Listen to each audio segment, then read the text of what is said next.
welcome back to the channel. Today I'm going to answer the question, how do I use Lazypay? Now, what you have to do first to use Lazypay is to download the Lazypay app.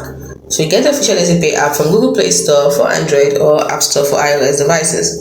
Then you open the app and sign up by providing your basic details. You likely need to verify identity, which may involve providing documents like your PAN card and Aadhaar card, and possibly a selfie and bank account detail for verification and a payment setup. Once you've done this, once you've signed up and you've completed all the necessary verifications like KYC, Lazypay will assess your eligibility and assign you a credit limit.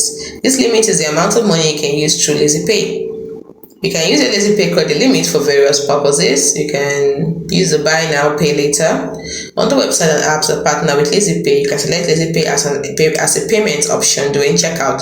You can also complete the purchase with a single tap or by verifying your mobile number with an OTP for the first time. The transaction amounts will be deducted from your Lazypay credit limit. You can also use it for bill payments. Yes, use the bill pay feature within the Lazypay app to pay utility bills like electricity, water, gas, and others. You can use it to recharge your mobile or FASTag and more using your credit limit. You can also use it for personal loans using Express Loan. If you are eligible for a higher limit, you can apply for an instant personal loan through the app, with the amount being transferred to your linked bank account. You can also track your spending, that is, keep track of a transaction available credit limit within the Lazypay app.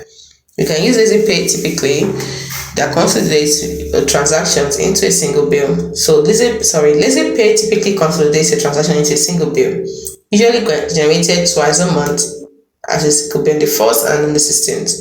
You will need to repay the outstanding amount by the specified due date, usually within 3 to 15 days of the bill generation, to avoid late fees. You can repay through the app using various methods like net banking, debit or credit card, or UPI.